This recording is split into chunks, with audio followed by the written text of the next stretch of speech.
Hello everyone. So I am now back, but this time I've got the TOG article titled as Management of Women with Inherited Bleeding Disorders in Pregnancy summarized for you.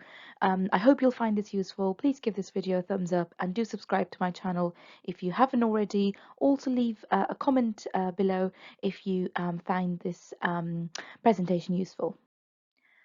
So, management involves an MDT approach, which means that it includes hematologists and obstetricians, von Willebrand's disease, and carriers of hemophilia A and B, and factor 11 deficiency account for 90% of inherited bleeding disorders.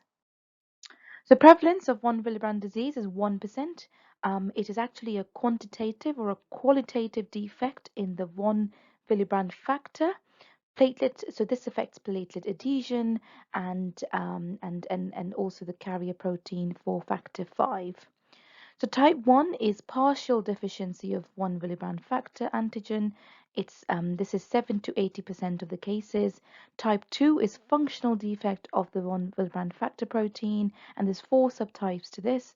Both type 1s and type 2 are autosomal dominant. Type 3 is absence of non-Willebrand factor and is severe and is autosomal recessive disorder. Hemophilia A and B, so hemophilia A is deficiency of factor 8, hemophilia B is deficiency of factor 9, hemophilia A affects 1 in 5,000 live births, hemophilia B affects 1 in 30,000 live male births. Clotting factor levels are around 50% of normal, so only one affected chromosome. Hemophilia carriers have very low factor levels and are therefore at risk of severe bleeding complications. Factor 11 deficiency is a rare inherited bleeding disorder. It's common in the Ashkenazi Jews. The levels in the normal range are 70 to 150 international units per deciliter.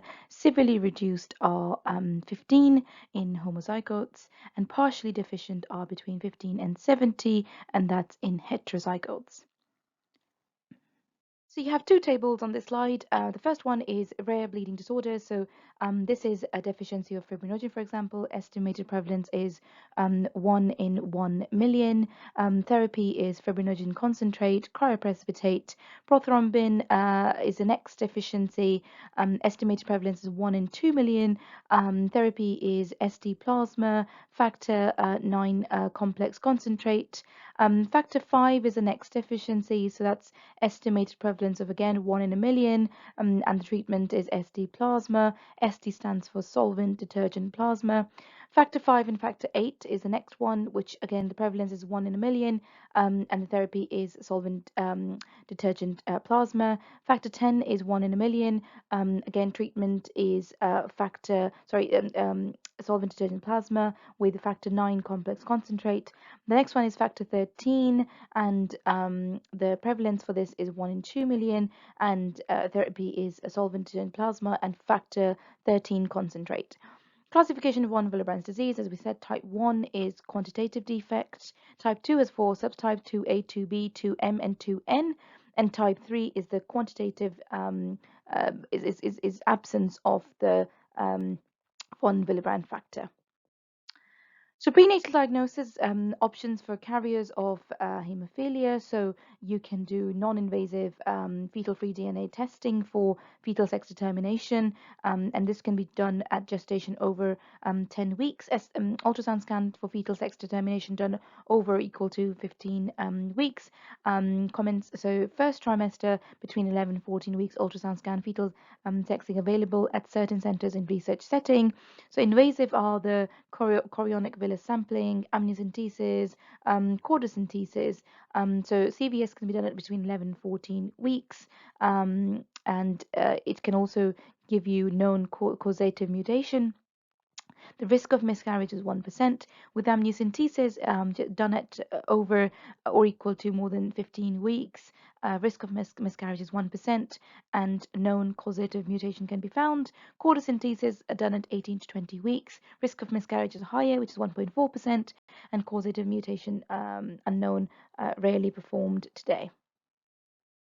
Treatment options for carriers of haemophilia and women with von Willebrand disease or factor 11 deficiency during labor, delivery, and in the postpartum. So, carriers of haemophilia, so during interpartum and immediately postpartum, you consider giving them recombinant factor 8 or 9, factor 8 or 9 concentrate, desmopressin, which increases factor 8 levels only, tranexamic acid, and postpartum, you want to give them tranexamic acid, oral combined pill, and intranasal desmopressin. Von Willebrand's disease, so intrapartum or immediately postpartum, you want concentrates containing von Willebrand factor, desmopressin, platelets, tranexamic acid, and factor 11 concentrate. So postpartum, you want to give them tranexamic acid with the oral combined pill and intranasal desmopressin. Factor 11 deficiency, so you in the interpartum, immediate postpartum, you want to give them factor 11 concentrate, recombinant factor 7A, fresh flows in plasma, tranexamic acid, and postpartum, you want to give them tranexamic acid and the oral combined pill. So, general principles in the obstetric management of women with inherited bleeding disorders. So, pre-pregnancy diagnosis and counseling, MDT approach, fetal sex determination, and prenatal diagnosis for carriers of haemophilia, clotting factor monitoring at booking, 28 weeks and 34 weeks, prior to any invasive procedure, group and safe full blood count and coagulation screen at the onset of labor, relevant clotting factor assay for those with low levels at third trimester, and they may require treatment. Prophylactic treatment required with factor levels of less than 50 international units per deciliter for factor 8, factor 9, and 1 Willebrand factor. Aim to raise factor levels to above 50 international units per deciliter or to 70 for factor 11 during labor and delivery, and to maintain this for at least 3 days after vaginal delivery or at least 5 days after cesarean section. Use regional anesthesia only after careful evaluation, and if there is a normal factor level and coagulation screen. Avoid invasive interpartum fetal monitoring techniques and traumatic instrumental deliveries in the fetus who is at risk. Obtain a cord blood sample for assessment of neonatal coagulation status in neonates at risk of moderate to severe inherited bleeding disorders. Avoid intramuscular injections in neonates at risk until the coagulation status is known. Give oral vitamin K and immunization through the intradermal or subcutaneous routes. So for the carrier of carrier detection for haemophilia, you can do there's four ways you can do this. So you can do a pedigree analysis. So you can make a family tree and try and work out who may have the X-linked recessive condition. Number 2 is phenotypic assessment, which involves measuring assays of plasma factor 8, factor 9, and von Willebrand factor, direct gene mutation detection, and indirect gene analysis, linked polymorphic markers to track hereditary of a hemophilic gene within a pedigree. So labor and delivery, as we said before, as labor, when labor is established, you want to do FBC, group and save, and clotting screen. If there is low factor levels, you want to get IV access and consider prophylactic treatment. The aim of prophylactic treatment is to raise the factor levels above 50 international units per deciliter, which these factors mainly are factor 8, 9, and 1 Willebrand factor. So you can use desmopressin to help with raising these factors. It's a synthetic analog of antidiuretic hormone, vasopressin. Increases the plasma concentration of factor 8 and 1 Willebrand factor, has advantage of avoiding risk of blood-borne viral infections. It can be given parenterally, so IV or subcutaneous, or via nasal spray. As a result of its antidiuretic effects, it can cause fluid overload and hyponatremia. So fluid intake should be restricted to 1.5 liters in 24 hours. So avoid things like invasive interpartum monitoring like FBS, which is fetal blood sampling, fetal scalp electrode, and instrumental deliveries, 1-2s, mid-cavity or rotational instrumentals. Low forceps delivery can be considered as it's less traumatic than having a cesarean section. Cesarean section does not appear to eliminate the risk completely. Normal vaginal delivery is not contraindicated, and avoid prolonged labor and go for the least traumatic method of delivery. So at birth, you want to take cord blood samples for babies at risk of moderate and or severe disease. Clinical signs, if they're suggestive of head bleeding, then you want to consider a cranial ultrasound and consider a prophylactic cover. IM injections should be avoided Vitamin K should be given orally, and immunization should be done intradermally or subcutaneous. Any surgical procedures, for example, circumcision, should be delayed until the coagulation status of the neonate is known. Postpartum management, so the risk of primary and secondary postpartum hemorrhage for patients who've got inherited bleeding disorders. So for von Willebrand disease, primary PPH complicates 16 to 29% of pregnancies, while secondary PPH complicates 20 to 29%. Prolonged and or intermittent secondary PPH, you can consider giving tranexamic acid, intranasal desmopressin, or combined oral contraceptive pill in non-breastfeeding women. Average time of presentation of PPH in one Willebrand disease is 15.7 days plus or minus 5.2 days.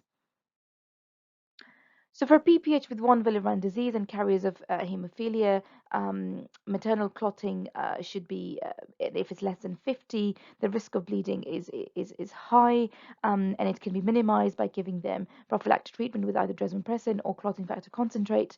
Factor 11 deficiency factor levels may not be reflective of the risk of bleeding. Those with severely low levels or positive bleeding history will require prophylactic treatment, especially for operated delivery. Aim for factor levels over 50 international units per deciliter for factor 8, factor 9 levels, and about and 1 Willebrand factor to AG and 1 Willebrand factor to accord to 70 level international units per deciliter for factor 11 during labor and delivery, to maintain this for at least 3 days after vaginal delivery and 5 days after cesarean section. So pregnancy is a risk factor for venous thromboembolism. Patients with bleeding disorders have an inherent low risk for developing a VTE. However, this is not completely protective in these patients. So a risk assessment should be carried out to find out if the patient needs any more anticoagulation. Factor 11 concentrates are prothrombotic, so use with tranexamic acid should be avoided. So risk assessment for venous thromboembolism should be carried out, and general measures like avoiding dehydration should be advised. Well, that's it. That's what this talk had all to say. I hope this was useful for you, and if it was, then please do give this video a thumbs up, and do like, comment, and share it with your friends so they can benefit from all this information as well.